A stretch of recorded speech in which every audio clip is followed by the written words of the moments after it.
Halo, kembali lagi dengan saya Suci Wulandari dari Data Analis PKD Jakarta Selatan.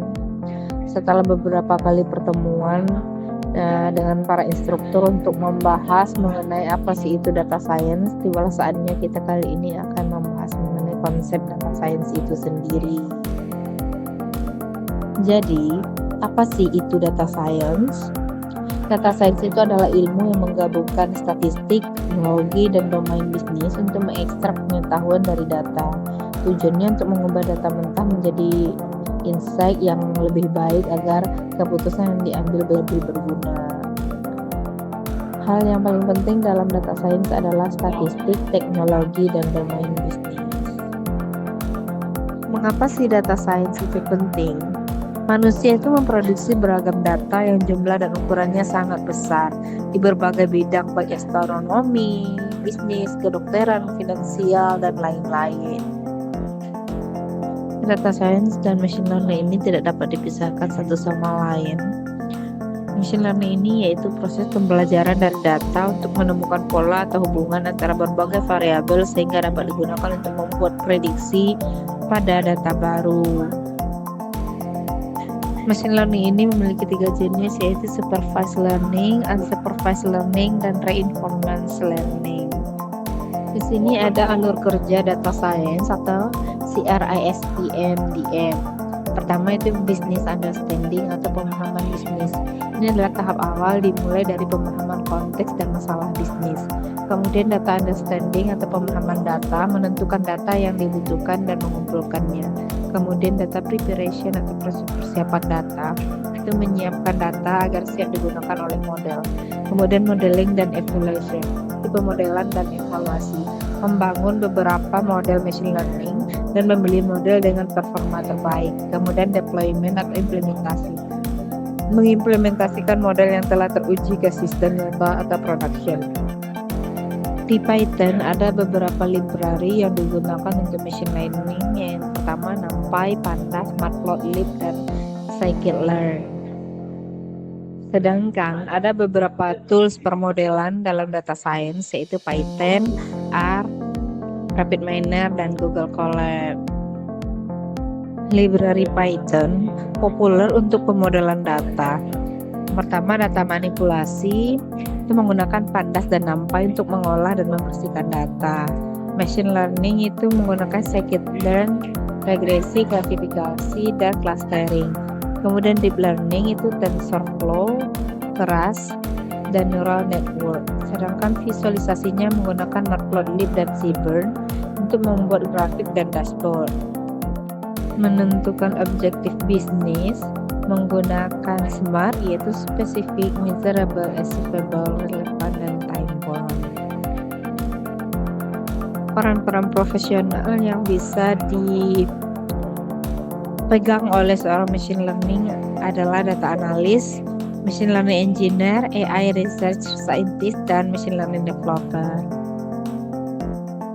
Di sini ada perbedaan dari AI atau artificial intelligence, machine learning, deep learning, dan generative AI.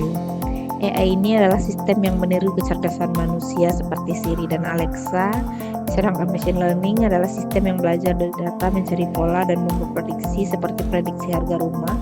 Kemudian deep learning adalah cabang machine learning yang menggunakan artificial neural network, jaringan saraf tiruan, untuk memproses data kompleks seperti deteksi wajah. Kemudian generative AI yaitu bentuk AI yang mampu menciptakan konten baru, teks, gambar, video berdasarkan data yang dipelajari seperti ChatGPT dan lain-lain. Ada beberapa tantangan utama dalam proyek machine learning yaitu data, kualitas data yang buruk. Sementara untuk SDM dan bisnis itu kurangnya ahli data atau kurangnya pemahaman dari manajemen eksekutif tentang pentingnya machine learning. Sedangkan untuk kategori implementasi itu kesulitan deployment model ke sistem lama atau legacy atau masalah skalabilitas sistem. Kemudian untuk etika, masalah privasi dan keamanan data itu sensitif. Selanjutnya materi mengimplementasikan alur machine learning dengan Amazon SageMaker. Ini ada dalam data preparation dan data cleaning. Tahapan dari data preparation ini ada data collection, yaitu mengumpulkan data dari berbagai sumber. Kemudian data integration, itu menggabungkan beberapa dataset menjadi satu. Kemudian data cleaning, membersihkan data dari error dan noise. Data transformation, yaitu mengubah format dan tipe agar seragam. Dan data reduction, yaitu mengurangi ukuran data tanpa hilangkan makna. Jika terdapat data yang bermasalah, maka data tersebut harus di-cleaning. Missing values, duplikat, outlier, inconsistent data, dan incorrect data types. Selanjutnya materi forecasting atau ramalan. Forecasting itu adalah memperkirakan apa yang akan terjadi di masa depan berdasarkan data masa lalu atau historis yang sudah ada.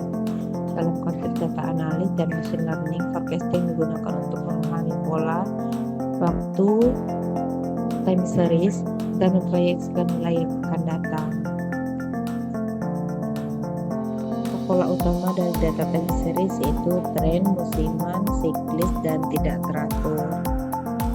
Penggunaan forecasting ini bisa digunakan untuk bisnis dan penjualan, energi, cuaca, keuangan, dan transportasi. Metodenya ada dua, yaitu kualitatif dan kuantitatif. Sedangkan untuk tantangannya dari jenis data time series itu adalah memproses data time series seperti menghilangkan dan mengisi data hilang atau missing values, menangani perbedaan waktu dan zona waktu. Materi selanjutnya computer vision, cabang AI yang menafsirkan visual.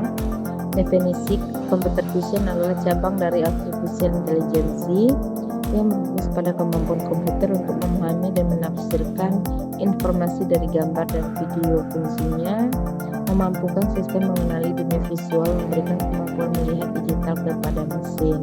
Mengapa itu penting? Karena data visual atau gambar dan video adalah sumber data besar yang semakin dominan.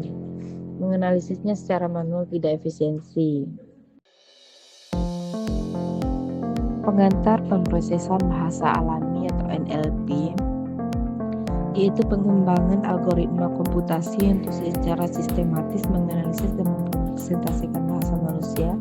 Sistem machine learning berproses sejumlah besar kata, frasa, dan kalimat dengan mengevaluasi struktur bahasa. Contohnya perintah suara kepada sistem seperti Alexa.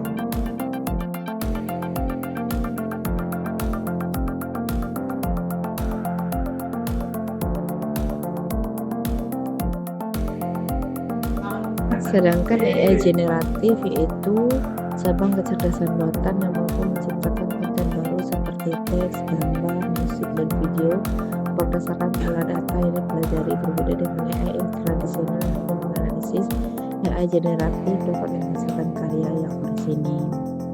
Dampak positif dan negatif dari AI generatif, yang positifnya meningkatkan produktivitas, akselerasi inovasi, terbukanya peluang baru, dan personalisasi massal. Sedangkan untuk yang negatifnya, informasinya palsu, privasi data, ketergantungan, dan pergantian pekerjaan. Jadi kesimpulannya, data science adalah ilmu yang menggabungkan statistik, teknologi, dan algoritma untuk mengubah data mentah menjadi wawasan. Salah satu intinya adalah machine learning, proses di mana model matematis belajar dari data untuk membuat prediksi. Tiga jenis utama machine learning yaitu supervised learning, yaitu data belajar dari memprediksi nilai target atau klasifikasi, dan regresi. Sedangkan unsupervised learning itu mencari pola tersembunyi dalam data tanpa label seperti clustering atau reduksi dimensi. Ketiga, reinforcement learning yaitu agen belajar berinteraksi dengan lingkungan untuk memaksimalkan reward jangka panjang. Proyek data science mengikuti alur seperti CRSDM, dimulai dari pemahaman bisnis hingga implementasi deployment. Tahap penting dalam proses ini adalah data preparation yang bertujuan untuk mengatasi missing values, duplikasi, dan outlier demi akurasi model. Bidang aplikasi utamanya mencakup forecasting, computer vision, natural language processing, dan AI generatif. Nah, itu adalah materi singkat mengenai ringkasan konsep data science. Semoga dapat dipahami dan